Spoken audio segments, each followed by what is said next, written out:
Hello everybody, Too Trippy for You here. Well, my mold and fungi. Y'all can live in my closet. Be mold, black mold. You can be green mold, be yellow mold, you can be red mold. You can be whatever kind of color of mold you want to be. And hello my fungi. Comment down below what kind of fungi you are, Like, are you, kind of like a slimy fungi? Are you like a big and stalky fungi, or are you like a big and bulky fungi? What kind of fungi are you? Comment that down below. But anyways, here's my second part to my Achra lore reading video. This one might be a little longer, since I'm going to be covering a little more. The last time, I went and did the Astrolith, Path of Life, Path of Poison, and Powerless. This time we're going to be reading the whole top row and a little bit of this, and that. So let's get started. Champion. Champions are those who seek the pinnacle of martial ability. It was a nameless champion of the coastal plains who finally slew the bull giant of Achra. Taking up the giant's famous axe, she wandered into the east, far beyond the world-ending sea. Flame Knight. In the ancient war that lit the burning lands, it is said a Flame Knight wielded a greatsword forged from a dragon's breath. A follower of a czar, he was executed during the reign of the War Queen. His blazing sword, coveted by a pale, shapeless demon, was lost to the stars. Shanti. The first Shanti was a coal orphan raised in the storm temples of Achra. A master of the lightning dance, she became a legendary duelist that wandered the coastal plains, gathering followers. Her death came at the hands of an unnatural, voiceless knight, clad in violet armor, fallen from a path in the stars. Frost Knight. The Anuga Frost Knights of the High Glaciers once stood against the Surtmere armies, repelling them to the crevice lands below with their chilling shield magic. The tradition was preserved as a glorification of vice and the end of depredation. Sam Knight. The first Sam Knights were bare-chested fighters of the deep forest, eaters of a magic vine. The strongest among them journeyed to the great bouts of Lost Shuparak, where they secured renown, as few could stand against their irrepressible vim.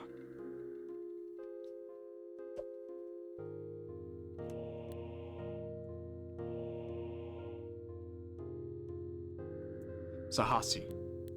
The Sahasi are sacred warriors of the mountain temple lands, guardians of the artless initiates and lore seekers who crave the succor of mystery.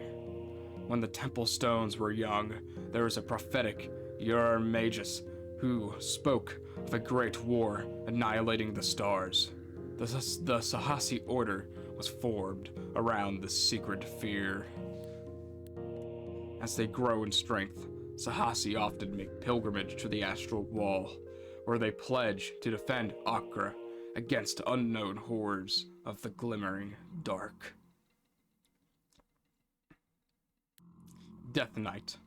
The Death Knights were once skeleton thralls of a blight prince waging war for the Gate of Death.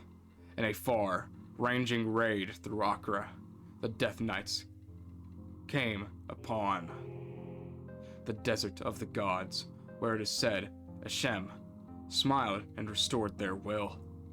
The Death Knights rebelled, overwhelming their prince with heavy, relentless blows, until his corpse was finally abandoned to the whirling sands.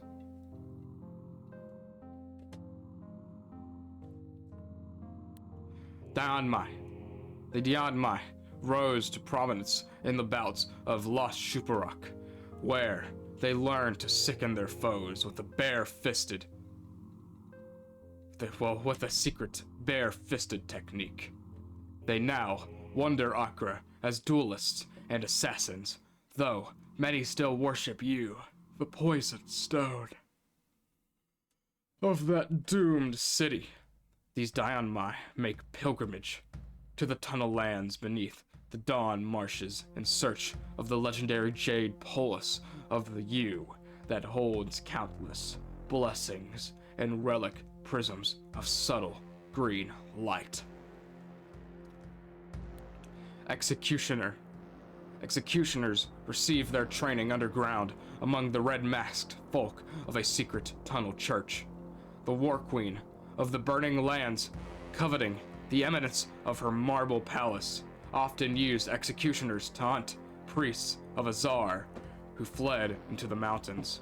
Executioners have since been feared as blood-smeared oppressors.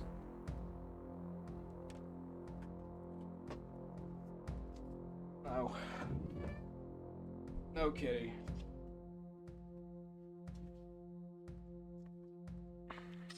Who fled into the mountains. Executioners have since been feared as blood-smeared oppressors, though they bear no loyalty to any ruler, obeying only their occult creed, the right of slaughter, that redeems all distortions of the earth. Mind Knight. The Mind Knights are noble warriors of the Yellow Church, trained by the Master's servants to channel their willpower to martial skill. When the Heliots surrounded the church and threatened its ruin, a Mind Knight challenged the Arch-Heliot to a ritualistic duel. The white sun glinted on her arcing blade. It is said, and the Heliots fled in terror as their leader fell, immaculately sliced in half upon the salt waste. Now we're going to be reading these. Well, this, and this. This. Anroth. Before the first distortions of the earth, Anroth was a fighter raised to divinity. It was Anroth alone who struggled upon the crumbling wheel of light, the descending rainbow of creation, for nameless years, vanquishing demons of the fecund dark. Those who walk the path of Anroth abstain from glory-given powers, immensely raising their natural abilities and strengthening their weapons. No kidding.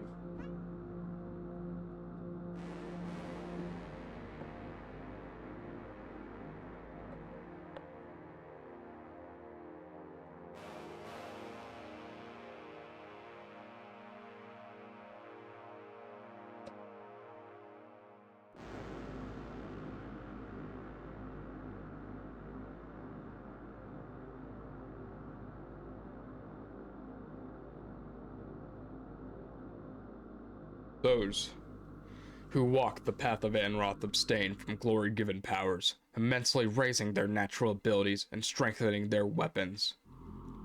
Their emblem is a shield bearing the first rainbow that whirls in every direction. Ur-Beast. The Ur-Beast is a spirit of the deep forest, whose aspect is often invoked by battle-crazed fighters of the Berserker gang.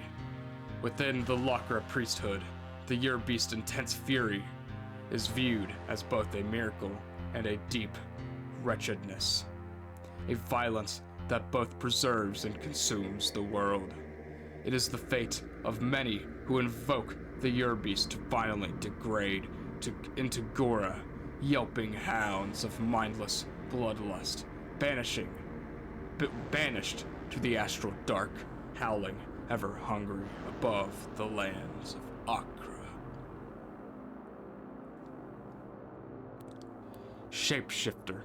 Long ago, a priest of Shuparak made pilgrimage to the Dawn Marshes and learned of a marsh cleric who could take on serpent shape. Coveting this power, the priest stole the scroll of changing, but was instead cursed by the cleric, warped into a monstrous chimeric form. He became the first shapeshifter whose green-hued blood craves transformation. You know, I could do one more. Sure, let's do one more. Elementalist. It was an elementalist who conjured the first temple of Achra, fabricating it from the young mountains and dedicating it to Spectra, the vanished goddess of rainbows, birth, and the once living sea. The temple is now considered nameless and lost, buried by the new deities of the temple lands, or, according to certain sages of the wilderness, hidden under the towers of the path.